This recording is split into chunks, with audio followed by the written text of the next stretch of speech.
क्या आज हम लोगों का फर्ज नहीं बनता है जो ये सवाल उन्होंने प्रतापपुरी जी ने उठाया उसको उस तर्क पर हम लोग सब खारिज करें। जो उन्होंने वर्ण व्यवस्था करी है, क्या हम किसी को भी स्वीकार्य है? जिस किसी को स्वीकार्य है उनके जाजम के अंदर बैठकर उन्होंने स्वीकार्यता की।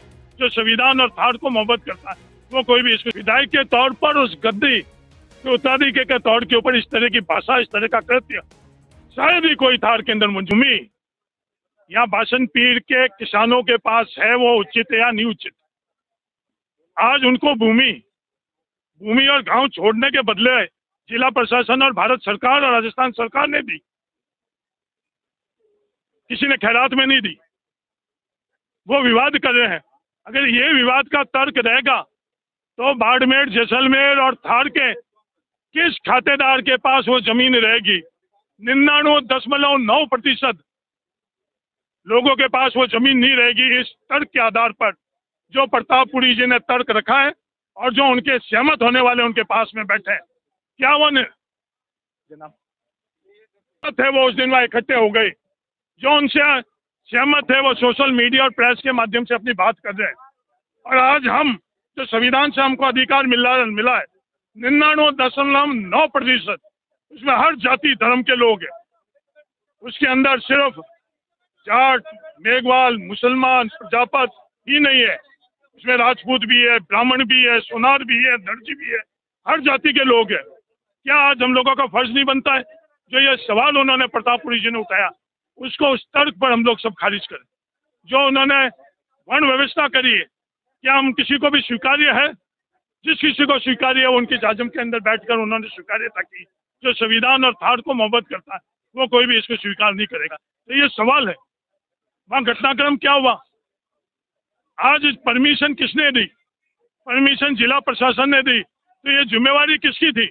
ये जिम्मेवारी जिला प्रशासन की थी कि वह शांति व्यवस्था कानून के तहत कार्य हुए।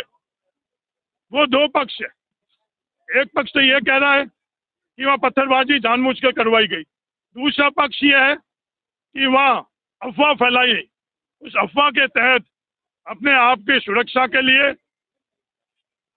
अपने आप के उस अफवाह से जब विचलित हुए, जब उन लोगों का यह कृत्य था, जब सामने से जो खुद रिकॉर्ड के अंदर आ रहे हैं कि वहाँ बुलेट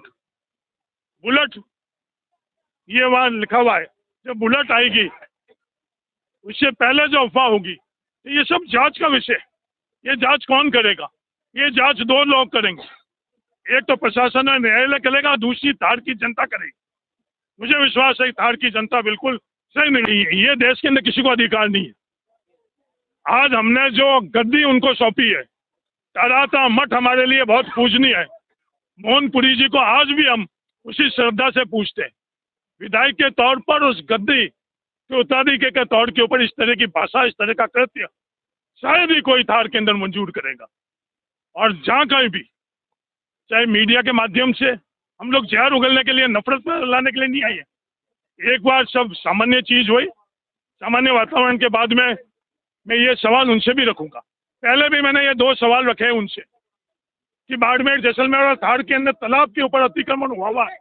मैंने नाम लेकर पोखरण विधायक प्रतापपुरी जी से कहा कि आओ अपन सब चलते हैं, जिस किसी तालाब के ऊपर अतिक्रमण है अपन आज्ञावान होकर उनको समझाइश करके वो अतिक्रमण हटाते हैं। आज तक उनकी जवाब नहीं मिला। ओरण के संदर्भ के अंदर उनसे निवेदन किया, जो ओरण जब रूपाराम जी या एमएलए थे और साले मोहम्मद जी या एमएलए थे, कितने हजार बीघा, 30,000 बीघा जैसलमेर के अंदर ओरण भूमि राजस्व रिकॉर्ड के अंदर दर्ज कराई गई और चंद बीघा जमीन वो आज तक नहीं, सिर्फ कहने के लिए कर रहे हैं। उसके संदर्भ में आओ हम सब एक होकर उस ओरण के अंदर उस भूमि को दर्ज कराई। तीसरी बात मैंने ये कही कि जो हाई टेंशन वायर के माध्यम से जो थार के अंदर आम किसान के साथ अन्याय अत्याचार हो रहा है, आओ अपन सब लोग मिलकर और उन सब की सुरक्षा रक्षा करें, कानूनन तौर पर लड़ाई लड़े। एक विधायक के तौर पर प्रतापपुरी जी की जिम्मेवारी नहीं बनती थी वो तीनों बात के लिए, किसी बात के लिए प्रतापपुरी जी अगर मेरे को विधायक के तौर पर जो जनहित के लिए, संवैधानिक तौर के पर थार के लिए कोई बात होगी, सबसे पहला एक विधायक के तौर पर हरीश चौधरी, एक संसद के तौर पर उमेदाराम जी बेनीवाल उनके कदम से कदम हम लोग